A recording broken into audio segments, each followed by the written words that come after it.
Hey guys, this is Trascanari, back again with the D&D recap. It just occurred to me, this campaign has no title. I'll have to work on that. Anyway, we last left off, the heroes had gone off to investigate the tomb of the old warrior, which had apparently started glowing. And when they got there, they met an assassin named Regdar, who joined the party. Uh, who was also checking out the light. While this is going on, while they're doing the introductions, like hello, and the party's introducing himself, asking him to join. Phoenix kind of wanders off on his own to go get closer to the light, and as he gets over there, the light starts emanating more and more from the grave. Lucan, being really suspicious, starts to head off after him. As Lucan's on the way, a silver rod shoots up out of the dirt from the grave and just hovers in the air. And before Lucan can do anything, Phoenix just reaches out and fucking grabs it. And he immediately takes massive psychic damage and drops to his knees. And then the rod changes in his hand to form a giant flaming broadsword. And then Phoenix takes even more psychic damage as a voice speaks in his head and introduces itself as First. First with an E at the end of it. And he basically says that he is he introduced himself as the first weapon used in in the battle of good and evil, and it's his job to make sure that each battle that he's supposed to go be in the hand of each hero as in the hand of each hero in every truly predestined fight of good versus evil. And he claims that Phoenix is the one to properly carry him, and First is level 10 fucking magic flaming sword. So yeah. It's definitely a cool weapon, and everyone in the party immediately starts getting jealous of this weapon. And First also talks, but only Phoenix can hear him. So First basically is a voice in his head.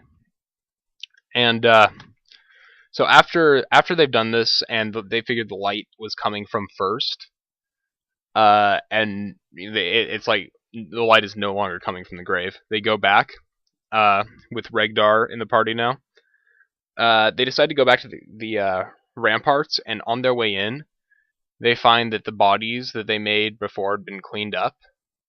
But when they reach the room where the other were-rats had been, it was a were-rat, 3 human guards, and some drakes and a bat. And then the guards were slaughtered. They were dead. Everything was dead. They hear one of them roll, I forget who, rolled really high on their perception. They hear wheezing gasps coming from the floor above, so they run up there and find the were-rat just dying on the against the wall. And I think the cleric just runs up and heals him really quickly, and they find out that a group had come in. And I think he called them monsters, but he was obvious. He called them humans, but he also called them monsters. He said something like they fought like monsters, and he's a bunch of hounds were slaughtered around him, and he says that he was the hound master, and the heroes say they're going to go further down and investigate. So he gives them his cloak and says, I have more hounds further down. If they're not dead, then put on the cloak to show. Hopefully the cloak will smell enough of me that the hounds won't kill you or attack you. And on their way out, he said, please don't hurt the hounds. And as they when they go down, they find more hounds chained to the wall, And it's at this point that Phoenix remembers that he has used his chain, which he always had in his inventory, so he wants to go and kill one of the dogs and take one of the chain. And everyone objects to this because as he approaches, like, the dogs start attacking. In fact, one of the dogs attacks him, and he gets ready to attack back. But before this turns into a shit fest, the what's his face? The assassin uses his executioner's noose to throw around the dog's neck and pull it down and away without dealing damage, giving Phoenix enough time to retreat as the entire party admonishes him from being a douchebag. So they continue down the ramparts, and they bump into a room with a bunch of were-rats and one goblin. And the goblin shouts stuff like they're the ones who did it. They killed your brothers, and everyone's and the party's like, whoa, no, we didn't do it. And the goblin's like, kill them, get revenge. And the were-rats attack. And before this happens, before they attack, for reasons I do not know, during character creation, the assassin Regdar chose to speak Goblin, and he's the only one in the party who speaks Goblin. So he says we didn't kill anybody, like saying we didn't kill we're not the monsters. And with that, like, responding also in Goblin, Jib, the Goblin Hexer, says, so, and immediately drops a crit daily on the cleric, which drops him into unconsciousness in one hit. And the party fights back, and they bring back the cleric, and they're like, oh, shit's going down now. So they chase the Hexer, bypassing an entire room, luckily enough, which was very, very dangerous. And they find the Hexer in another room with a bunch of I guess they were like constructs, kind like homunculus, like golems. So they fight them there, and if you don't know how assassins are played in 4th edition, first of all, they have the ability to put shrouds on an enemy, which when they activate the shroud, like turns later, for every shroud on an enemy up to 4, they add 1 6-sided dice to their damage roll. And the magic weapon that what's his face has, Regdar, it deals crazy high damage, plus 1d10 on any damage rolls on an enemy that is bloodied, one of his allies. And since Jib had already bloodied the cleric, the Regdar attacks him and rolls something like 70 damage in one hit and just slices the guy in half. And so they succeed, and they find themselves facing the entrance of the catacombs, and then proceed to head in. As soon as they get in, they fight a group of they just kind of fight a group of skeletons and bats, and actually completely screw over my battle plans by forming a strategic bottleneck in a corridor and forcing the skeleton to change its strategy and get fucked up. They almost get killed by a swinging trap door that was supposed to impale them to the wall, but the rogue rolled exactly the DC, the requirement on the skill check, and just barely was able to notice the trap before it killed both him and the fighter who's standing next to him. The paladin. And as they go into the next room, they find that it's pitch dark, and they close the door and have Firste, the sword, catch on fire to kind of shine light through the very bottom, so no one can see anything. The only people that sneak ahead are Regdar, who can see in low light vision because he's an assassin, and Lucan, who can see in low light vision because he's a elf. So they're kind of sneaking ahead and being very, very monotonous and not finding anything. So I have Phoenix roll a will save, which he crit fails on.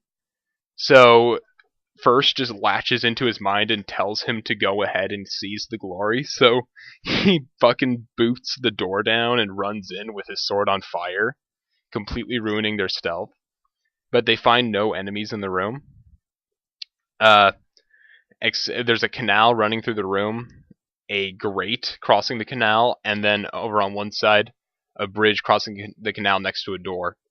They're suspicious of the bridge, and rather than check for traps, Lucan just fires an arrow into it, which triggers the trap and causes the bridge to collapse, and a bunch of fucking rats just surge up from the grate and start attacking the heroes.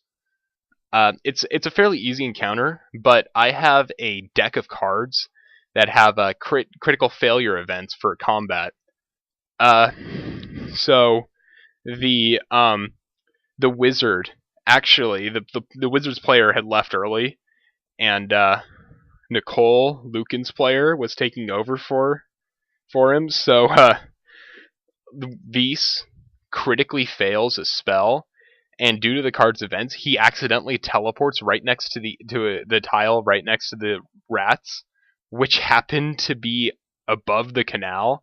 So he drops down into the very fast canal and is like barely hanging on. And suddenly the battle gets really intense because like if Vise fails his grab check, he will get swept away, and they'll have to like pray that he doesn't like drown or get killed. So it became really intense. Eventually he failed his first grab, so he like let go and went flying down, and he had to grab on the other side of the grate, barely holding on.